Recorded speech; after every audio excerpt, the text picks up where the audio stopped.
Hey guys, and welcome back to Pokemon X. Today we'll be kicking off a series of rather long installments of the playthrough, so we're going to try and get through them as casually and as efficiently as possible. Today's part will be taking us through the Anistar City Gym, which plays host to the Psychic type. Pop Quiz Helldragon, which two Pokemon types should you never pit against the Psychic type? Alright, let's see. Okay, well, first off, you can't take the peyote or the marijuana types, because clearly this happens. Incorrect, but do go on. No, my real answer is, and I know this, because we did previous takes, that's my psychic power. I already know what's going to happen. That's the only way we learn here at HellfireComms. No, you don't take, fighting or poison types against a psychic type Pokemon. Double correctamundo, my friend. Awesome! You used your fake Spanish there. That was very nice. Mexi would be so proud. Mexi's like, what the fuck are you doing? You don't take a fighting type in because of the old adage, you know, brain beats brawn, which personally I think is a super nerd agenda, and as we should all know by now, you never listen to a super nerd. They have no idea what the fuck they're talking about. And as for the poison type, I'm going to be honest, I have no idea. Maybe the Psychic Blast can destabilize the toxicity of the Pokemon's DNA. I'm kind of pulling reasonings from my ass right now, to be honest. Wouldn't that just make, like, poison boil? You know, like you bring it to a boil with your psychic powers? I don't fucking know, okay? Did Bulbapedia talk about this? Because I sure as shit don't know. It doesn't make any sense. You know, you go to the Pokemon trading card video game and poison types are like fucking psychic. What's going on? Yeah, it's weird that they didn't declassify those, you know, poison types. They didn't give them their own type, but now we're having Dark, Steel, Fairy, and now Dragon introduced to the card game. It's weird. Don't forget my favourite, the Fist type. The Fist type. Excellent. And the Blank Star. Blank Star was always my favourite. I have to admit, even though I have no idea how to explain this within the context of the story right now, because I assume, like, the gym leader is using her psychic powers to make you see, like, fast hallucinations. You're, like, shitting and pissing yourself right now because she's inside your head messing around. Charming, Helldragon. I still think it's a really cool use of the 3D. Like, the fact you're up in space, you're, like, walking over these paths of energy over the planet. There's, like, constellations and galaxies swirling in the background. It looks really cool, and this is easily my favorite gym to this point. Chilling with constellations of Solrock, you know, other Pokemon that were created probably just for the basis of showing off the whole double battle system in Ruby and Sapphire. And, but my main question about this gym is, do you think they kind of ran out of ideas? Because the Fairy-type gym already had a Sabrina-esque maze and teleporter scenario. Well, that's true, but at the same time, it was still really kind of forgettable. Like, because they didn't use a lot of different fairy types and things like that. And secondly, for another teleporter maze, this one is really inventive. So clearly the psychic type beats out that lame-ass fairy gym. I'm sorry. Well, you say inventive. I was able to skip every single trainer bar one because the gym actually provides you with, you know, separate routes to take on the way to the leader, which you could say is part of the mental test that Olympia here is subjecting us to. But again, I'm probably pulling stuff out of my arse. Yeah, let's just beat up this lady already, because clearly she's poking around in my head. She's finding shit that I don't need to let anyone know. You know what I'm saying? Oh god, don't open that door! It's like the soul doors from Yu-Gi-Oh! Wow, that's an obscure thing to pull out for this commentary. Hello and goodbye. Yeah, didn't you get, like, really lucky with Thunder right here when it came to a Sigilyph? I did indeed, mate. You gotta love that RNG. Now, I love how... I'm not going to spoil it, but later on we're going to have another kind of dramatic, you know, final battle sort of situation. And let me just tell you now, the location you fight that final battle in is way less impressive than fighting in fucking space. Let me tell you that now. I can't believe they decided to use this for the throwaway 7th gym when you could have switched it and made that final battle way cooler. Yeah, it's less Gurren Lagann and more Hi Puffy Amiyumi. What an obscure thing to pull out of nowhere. Into the void. Anubis! Yeah, you actually evolved your Doublade with a Dusk Stone, I believe. Am I getting that right? Oh man, you're just getting all the answers on this pop quiz of life. Oh yeah, it's almost as if we did a lot of ticks beforehand. You evolved it with a Dust Stone into Aegislash, I'll say that right eventually, who is primarily known for having two stances that can be switched to if you use different moves, like, I know King's Shield turns on, like, the defense form. I don't know what turns on the attack form that he's in right now, but using those moves can switch it back and forth, and I thought that was an interesting gimmick for this particular Pokemon. King Shield is a pretty good move, because if you go into Shield form and the Pokemon hits Aegislash, they'll basically get a stat cut.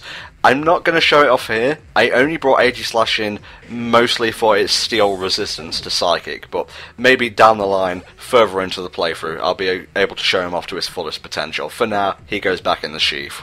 Oh god, she's pulling out another Meowstick. Thank you, I haven't seen this guy enough. Be real with me, Olympia. Are you secretly Serena in a costume? No, I'm not. I'm not just Serena in another woman suit. That would just be a weird part of the internet, don't you think? Now, Tom, you said don't use a poison type. Well, I say to you, viewer, I'm showing off a Mega Evolution. Oh, well, it's about time you use this amazing power you've been granted. I love how you're using it in fucking space. It is fucking on now! Yeah, this fulfills your rad quota for the day, doesn't it? This is pretty fucking rad, I'm not gonna lie. I love this whole setup for this kind of battle. It just looks really cool. Yeah, did I mention Ghost-type attacks are super effective against Psychic types as well? Bye-bye, bitch! Yeah, I can't wait to see you in about 15 minutes when Serena comes back up to challenge us again. Oh, that little stat boost from Mega Evolving was just the ticket we needed to punch her into oblivion. Wow, that just kind of flew by really fast. We've got still, like, 22 minutes to talk over. She's not one for words, is Olympia. She just kind of gives you the badge, which kind of looks like one of the talismans from Spyro 2, now that I look at it, and just tells you to piss off, basically. Pretty much. I like how she thinks words are optional, because, you know, apparently she doesn't live in the same world we do. Now, I've shown off Calm Mind before, but you know me, I'm not one for buffing, or debuffing, so don't expect to see it used much from here on out. Yes, please release me from your weird psychic hold, lady, alright? Oh god, oh, what just happened? Oh, why does my seat feel wet? Oh, what's going on? I wrote a list of your fears and dreams on this pedestal here. It's got my address, too, you fucking crazy bitch! You've revealed it all to me. Now I know you better than your own mother would. Ugh.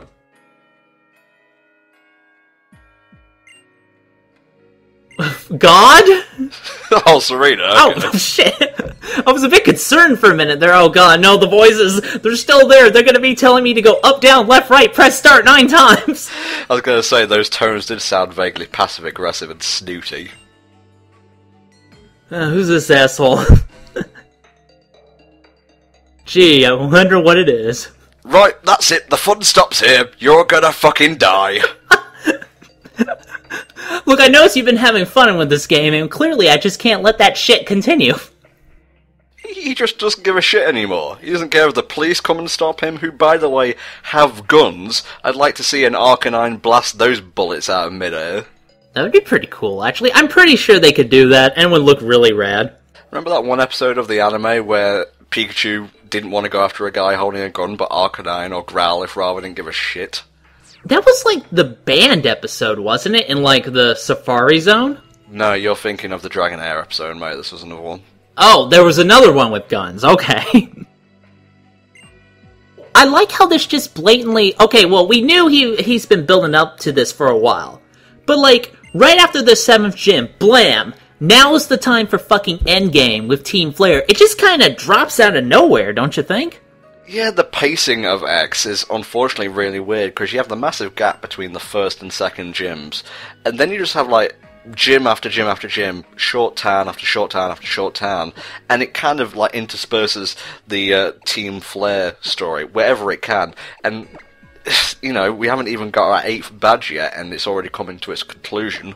Yeah, that's true. I mean, I'll bring this up again later on to kind of, in comparison with what's going on. But at this point, you would think that the Team Flare subplot would be more of a true endgame kind of territory. But as you just said, we just got our 7th badge. You think this would come into play, like, after the 8th, before the Elite Four. Now, I don't mind having, like, the Elite Four be, like, the end of the game. That's fine.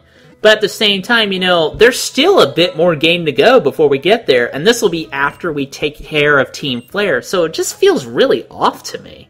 Well, they kind of upped the ante by having a doomsday scenario. They couldn't leave that thread hanging, and to be honest, I think they kind of boxed themselves into a corner story-wise. Yeah, I mean, like, when you have a doomsday weapon, you're practically obligated to fire it pretty soon, so I guess we gotta take care of it now. Yeah, Lysander's just there saying, I didn't want to fire this, but... sorry, I guess. No, he's looking at his watch. It hasn't warmed up enough yet. I hate this. It requires a bit more life force, and then we'll take over Spiral Mountain. Yeah, we gotta wait till he gets his 7th badge, then we'll have enough juice in this thing to actually let it rip. Okay, it shouldn't come as a surprise that, yes, he is hiding out in Lysander Cafe. No. Really? You're fucking with me, aren't you? Oh, sick burn! Well, I don't believe I ordered that, but I guess I'll take it, Pierre Capaldi. Now, I have to admit, this did come out of nowhere. With, like, the fact that Team Flare actually got fucking sympathizers who saw this plan, looked at it and went, this sounds okay to me. I mean... To be fair, the plan was, everyone but Team Flare's gonna fucking die. Wouldn't you want to be on the winning team? Okay, well, if you define the winning team in this scenario as the team that's fucking alive, then yes, I guess I understand. Okay, let me just add in some quotation marks in, like, giant font in post. No, but I mean, like, they're not doing it because they don't want to fucking die. They are acting like, they're totally going with the whole Team Flare scenario. Like, oh wow, these guys are so cool and I want to join the club. It's not like, oh wow, these guys won't fucking kill me if I join their club, so I better join. It apparently costs like 5 million Poke credits to join as well. What are those suits tailored with? Fucking platinum?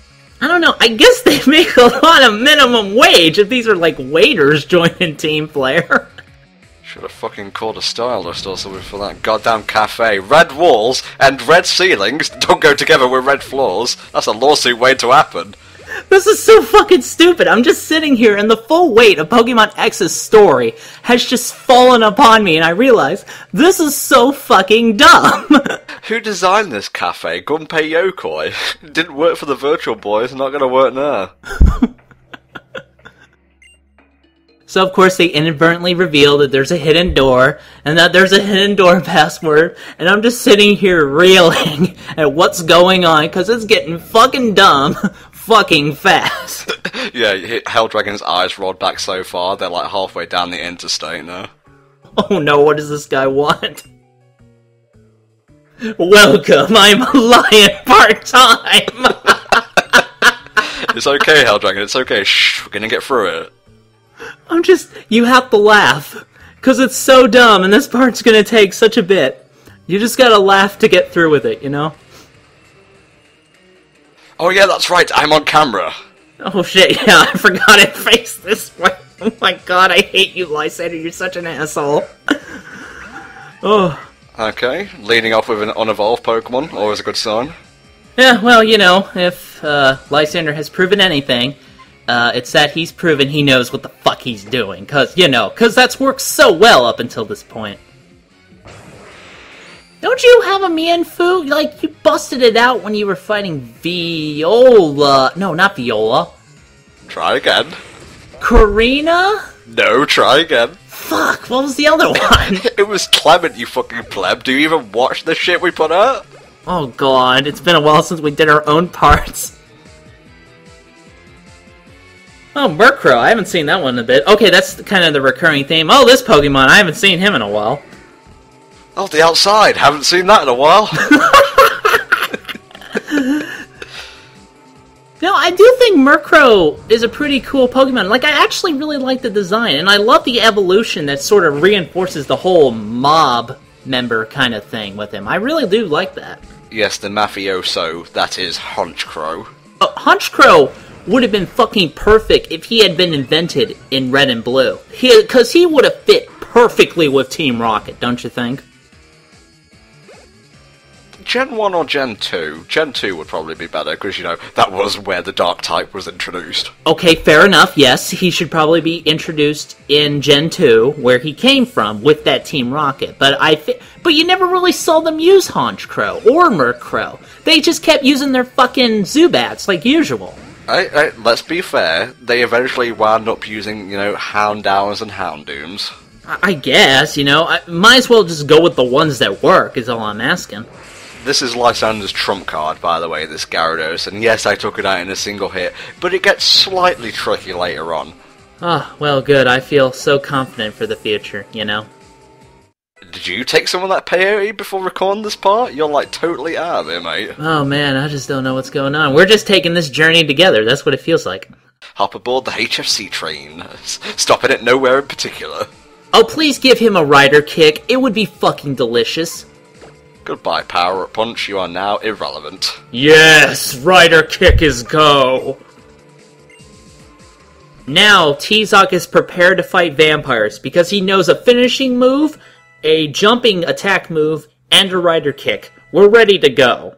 I like how all Helldragons, like, nickname Pokemon are super, like, specific, and then mine comes along and it totally throws off the tone and the vibe. T-Zoc, Anubis, Goosebumps. Just drop Fairy on him. I think that'll end that'll end the problem pretty fucking fast, don't you think? This is the evolution of a Pokemon we haven't actually seen yet, called Litleo. Pyroar here is Fire and Normal type, which, you know, in addition to giving him moves like Fire Blast there, which he seems to be able to spam with weirdly super accuracy. He also has a lot of HP, so he can take a licking and keep on kicking. If you look at Pyroar's main, it actually has the kanji for fire, and Fire Blast is the same thing. It takes the shape of the kanji for fire. And another interesting fact is the female Pyroar doesn't actually have a main, so it kind of mirrors the lioness in real life, which is a pretty cool touch. No protection, no buffs. We need to go violence, full violence on this shit.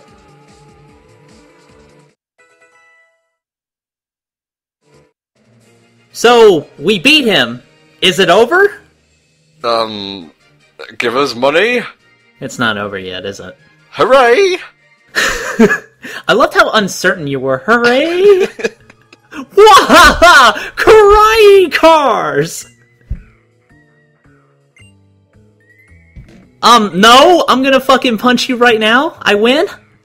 Wait, why can't I move? Damn you, plot convenience! Yeah, he has the power of the cutscene. That's his ultimate weapon. It's not the big fucking doomsday weapon. It's the fact he could freeze you in place while he keeps talking. I think that's a great power. Now excuse me while I descend in this elevator and hide the elevator key in a place you'll never find it over there.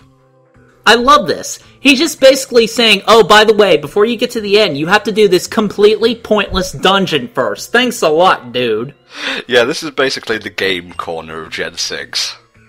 And I love how it just fades out. You let him walk away. You don't move. You don't do anything. No, we gotta play a stupid little game. Fuck you, man. What, was the animation of him getting into the elevator and descending too much for the 3DS to handle? I don't know, I just saw him walking in that majestic outfit of his, and I just froze completely because it was so great. Okay, this is going to take a while, so Helldragon, I've got a very important question for you. Anarchy or democracy?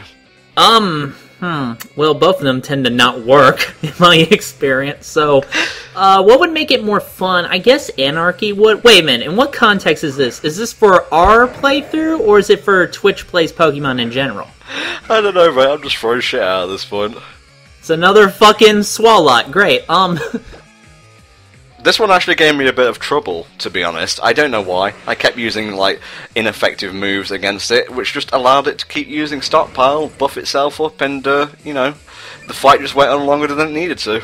I have to admit, I'll say this now.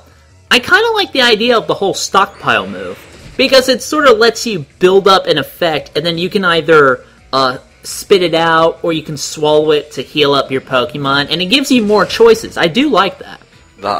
That quote is just going to be taken so out of context. What, are you going to put that on the TV tropes page? By the way, I really like it when you can swallow particular things. You can spit up, you can swallow, when it gives your Pokemon a buff. Oh, man. The end game is just getting to me, it really is. But, going back to your earlier question, about anarchy versus democracy, well, having been watching Twitch Plays Pokemon, when the stream works, of course, because most of the time it'll just fucking, like, have to load after a bit, which I guess it's my connection, it's shit either way. But anarchy is more fun, and we get a lot more entertaining stupid mistakes, but at the same time it does kind of stall progress, so some democracy every now and then is okay in my opinion. Yeah, you need a balance, and not to get too political, because obviously HellfireComms is not the place you want to be coming if you want, you know, some political discussion and the like. You need to be not liberal, not Republican, but a mix of both. I think that's how I aspire to live, really. I guess. I aspire to have food and shelter. I think that's a pretty good strategy, don't you think? And internet, don't forget internet. And internet. Internet, you kind of need that. That's like the sixth need that they didn't talk about. You need food, water, shelter, sex, and internet. One of those things just doesn't belong, mate. Water? I think I could go without that for a bit. Plants do it all the time. I'm pretty sure I can manage.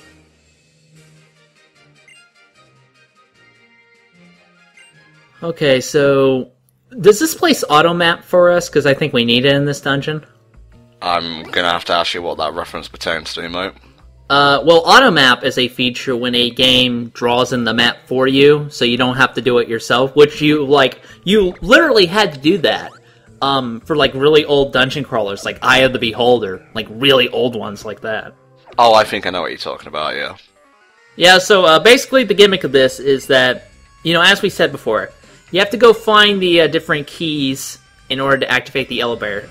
The only problem is that in order to get these, you have to fight these lame-ass girls again. You know, the ones with the stupid outfits and the weak teams that waste your time? Get to do that again, I guess. Oh yeah, Mighty Anna. Ooh, really shaking in my boots now. Excuse me while I pull out the motherfucking flying press. Does T-Silk have boots, or are those just his feet? I think that's a legitimate question, don't you think? Well, that was worth it, wasn't it?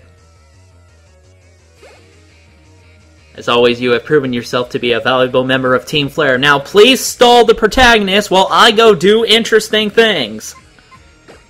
Let's get some ice-type moves out here. I'm not really scared of Drudigon, truth be told, but he's a dragon type, and you should always treat them with reverence, if not respect. You know, I always forget that Drudigon exists.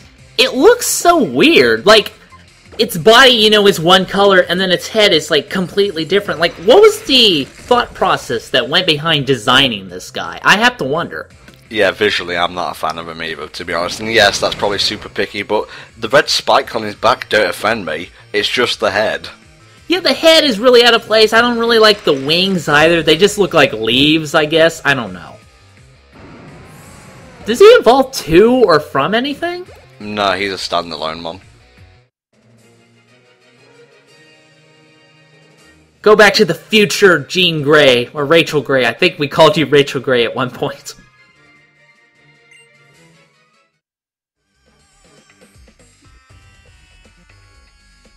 Oh, well, thanks a lot, I guess. Here's a hint. It's not the yellow pad. Oh no, are you sure? You don't have a book that tells you that, do you? No, slowly pushes the Kalos region guidebook away.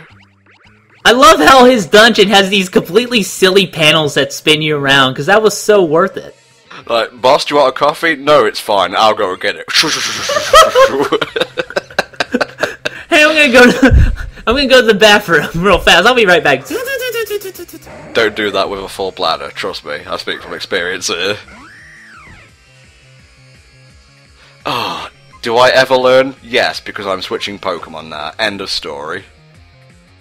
And I guess they had a lot of Swallots they had to get rid of. You know, they were having a clearance sale, and Team Flare goes, "Hey! We can use some of those." Looking good. I love the deals on this Pokemon. Buy one Swalot, get one free. No, it's like buy one, get 10 free, because you see them all the damn time. Yeah, it's the Rattata of this generation, really, even though it, premiered in Gen 3. And mostly, only Team Flare uses it, but still, yeah, I see what you mean. I apologise, folks. This part and the next one, probably the next two after that, are going to be supremely goofy, because that's just how the fuck we get down. A lot of it is honestly just going around doing the dungeon crawl and fighting these guys over and over. They throw like 40 fucking guys at you before you actually get on with, the main point of this sequence. So, I apologize. It's not that I'm bored with the game or the playthrough, it's just that a lot of this is basically nothing. And as a rule, I try to make sure that HellfireComms does not go off topic much. We may not have a choice for the next few parts, so I'm just telling you that in advance. Yeah, I just figure at this point it would be best to get these parts out, so you guys have something to watch, so we can actually get this playthrough, keep on moving and things like that. So, we'll just try to entertain you as best we can, really. That's just our policy. We really should have said that towards the start of the part, but fuck it, we do not do 2 takes. We don't do 2 takes that we don't tell about, you know what I'm saying? We do 20 billion. You are a valuable asset to this organization, and I wish you luck on your future endeavors. Did you just pretend to be a pink slip for a minute there? Well, it's more of a crimson slip, really, judging by their uniforms. I wonder how Team Flare fires people now that I think about it. Out of a cannon into the sun. Of course. Heroes always arrive late. Yeah. Too bad I've been doing most of your work for you guys. Good job.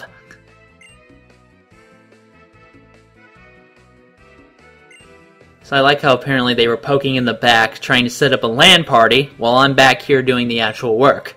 Yeah, they just jumped up from their seats at the last second. Ho ho, we are the superheroes, and we are doing... fuck it, we were just playing solitaire. That's what they probably do in Team Flare. They just want to have, like, a completely uninterrupted Doom LAN party. And I'd be all for that if it didn't involve blowing up the entire world. Yeah, there's kind of a line that you don't cross when doing LAN parties, and blowing up the world, that's kind of one of them, because without Earth, how are you going to connect? I wonder if they could have added anything else to their silly, like, spinny panels. Maybe, like, some horns that go off or something whenever you walk on them. I love this. She's like, this super passive-aggressive person. Oh, what a big softy you are! To sleep! For you! For you! Oh god, and that's pretty much all the time we have for this part. In part 30, we'll be covering the rest of Not Game Corner, and pretty much shitting in Team Flare's collective bed. Knowing Lysander, he's probably going to have an out, but there's a time and a place for that, so let's quickly heal up. Stop sleeping, you softy! And we'll see you all next time for another installment of Pokemon X. See you next time.